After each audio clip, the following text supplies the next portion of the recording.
You've encountered flashy, often ineffective dark psychology tricks on YouTube. Now it's time to delve into 30 genuine dark psychology techniques grounded in science that truly deliver results. These methods are highly manipulative and are designed to subtly influence others, sometimes in deceptive ways.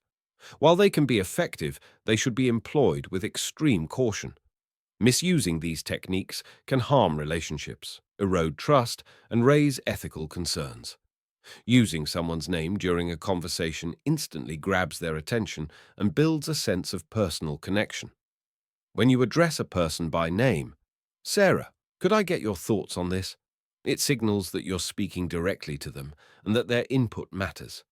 This technique can be especially effective in group settings, where it ensures the person feels recognized amidst the crowd. Names also activate regions of the brain linked to self-identity, making people more engaged and responsive. Use this strategy sparingly and naturally to avoid sounding forced or insincere. Reflective listening means paraphrasing what someone has said to demonstrate that you truly understand them. For example, if a colleague says they're stressed about a deadline, you might respond, "So you're feeling pressured because of the tight schedule?" This technique helps to validate their feelings and shows that you're paying attention. It's a powerful way to diffuse tension, build trust, and encourage open dialogue.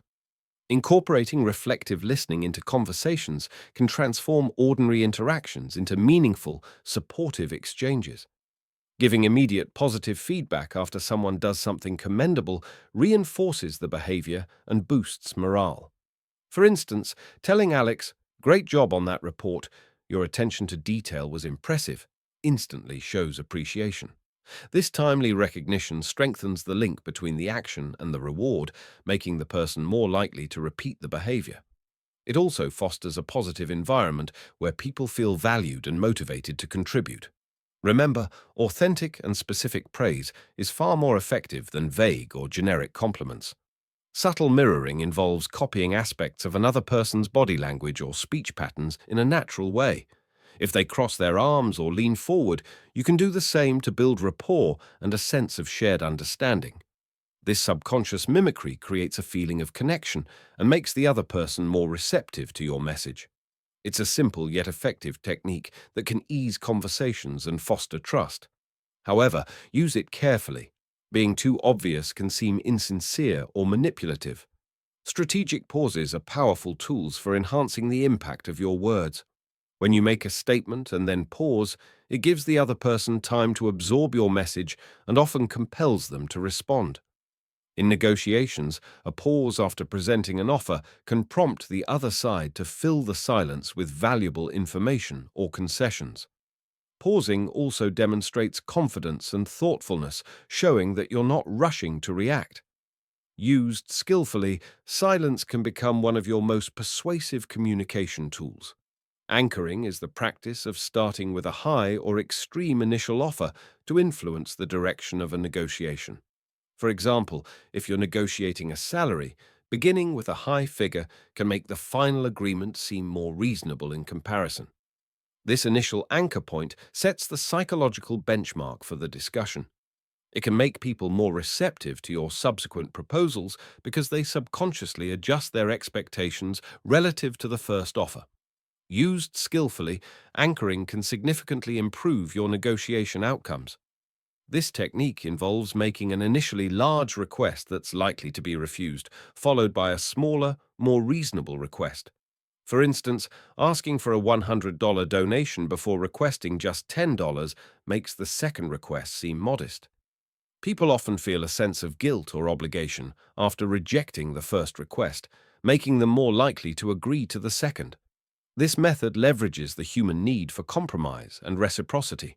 When applied thoughtfully, it can gently guide others toward your preferred outcome. Start with a small, easy-to-agree-to request before asking for something bigger. For example, you might ask someone to sign a petition and later ask them to attend a meeting. Once someone has said yes to a small request, they're more likely to say yes to larger ones due to a desire for consistency.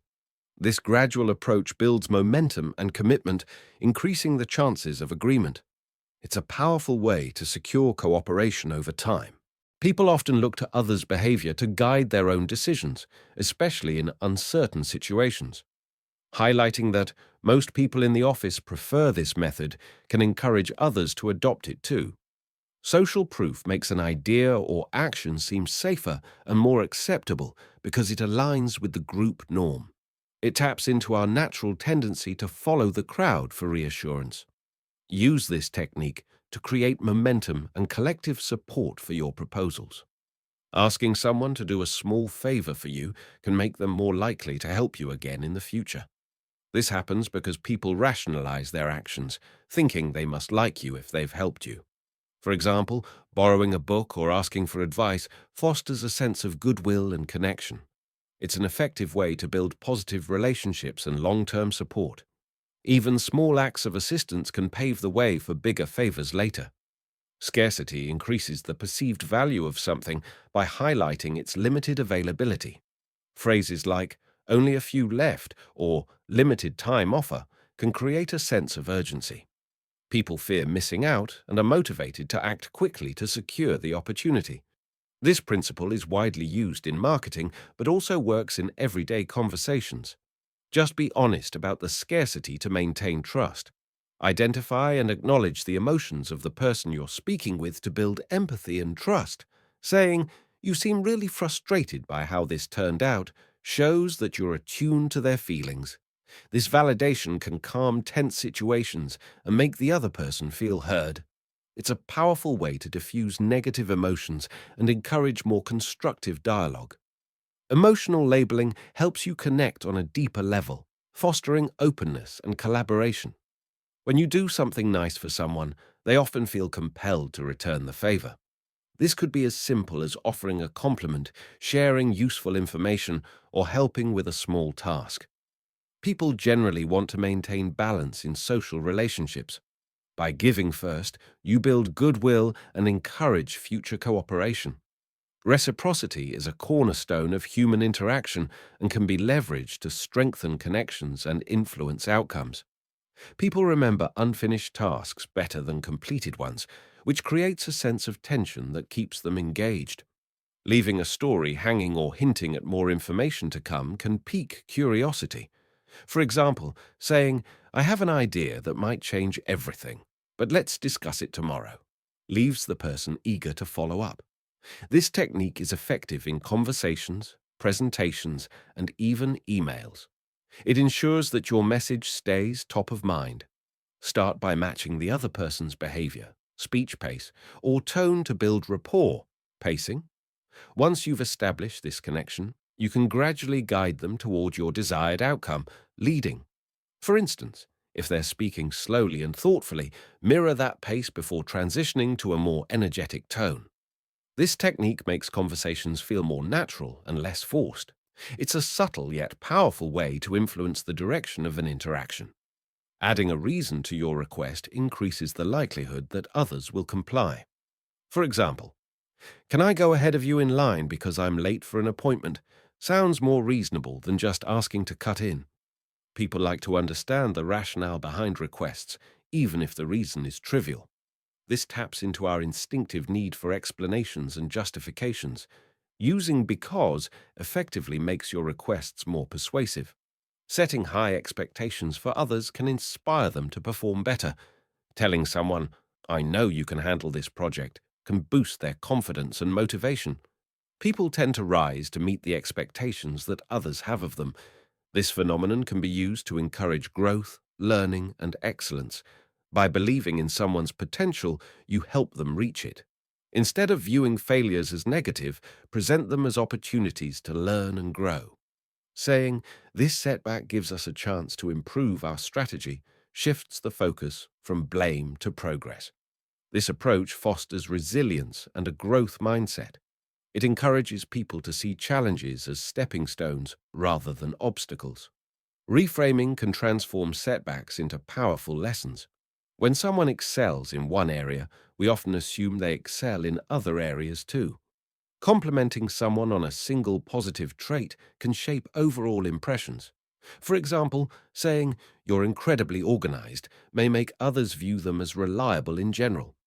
The halo effect can enhance your influence by focusing on strengths. Use it to build confidence and positive perceptions. Deadlines can create a sense of urgency and prompt quicker decisions. For instance, saying, "We need an answer by the end of the day," encourages immediate action. Time constraints help prevent procrastination and keep momentum going. They also add weight to your requests, making them feel more pressing. This technique is especially useful in sales and negotiations. Encouraging others to see a situation from a different point of view builds empathy and understanding. For example, asking, "How do you think our customers would feel about this change?" opens minds to new ideas. Perspective taking helps resolve conflicts and find solutions that work for everyone. It also promotes creative problem solving and stronger relationships. This approach nurtures compassion and cooperation. Presenting two options side by side highlights their differences, making one seem more attractive. For example, showing a high-priced item before a more affordable one makes the second option feel like a better deal. People naturally compare things to make decisions. The contrast principle helps you guide their choices subtly. It's an effective way to influence perceptions and decisions. People value things more when they've helped create them. Involving others in projects or decisions increases their investment and commitment. For instance, asking a colleague to help develop a plan makes them more likely to support it. This technique leverages the pride people take in their own contributions. It's a simple way to boost engagement and ownership. Adding a less attractive third option can make one of the original choices look better. For example, introducing an overpriced option makes the mid-priced one seem more reasonable. This technique guides people toward the option you prefer. It's often used in pricing strategies, but applies to other decisions too. The decoy effect helps you shape perceptions without direct persuasion. Belief in the effectiveness of a method or product can influence actual results. Telling someone, "This technique has worked wonders for others," can boost their confidence. The placebo effect shows how expectations shape experiences. It's powerful in building belief and motivation. Even if the technique itself is modest, positive expectations can make it more impactful. People fear losing something more than they desire gaining something of equal value. Highlighting what could be lost if we don't act now, we might miss out, can prompt quick decisions. This technique taps into deep emotional instincts that drive behavior. Loss aversion is a strong motivator in negotiations and sales. Use it responsibly to guide decisions ethically. A light, appropriate touch on the arm or shoulder can build rapport and trust. This technique signals warmth and attentiveness. It's important to be mindful of cultural norms and personal boundaries to avoid discomfort. When used sparingly and respectfully, touch can make interactions feel more personal and engaging. Always ensure it's welcome and appropriate to the situation. Admitting a small mistake or flaw makes you seem more relatable and honest. For example, saying, "I missed a small detail, but I fixed it," shows humility. This builds trust and lowers defenses, making others more open to your message. People appreciate authenticity and transparency. The foot-in-mouth technique humanizes you and strengthens connections. People value things more when they own them or have invested time in them. Assigning responsibility to someone for a task or project increases their commitment. For example, saying, "How would you like to lead this initiative?" makes them more likely to take ownership. This technique fosters pride and accountability. Use it to empower others and build engagement. After making a point or request, pause and let the other person fill the silence. This compels them to respond, often revealing valuable information. Silence can also make you seem more confident and composed.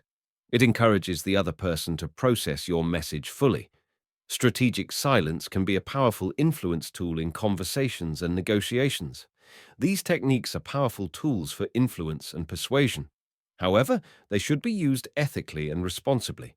Misusing them can harm relationships and lead to ethical dilemmas. Always consider the well-being and autonomy of others when applying these methods.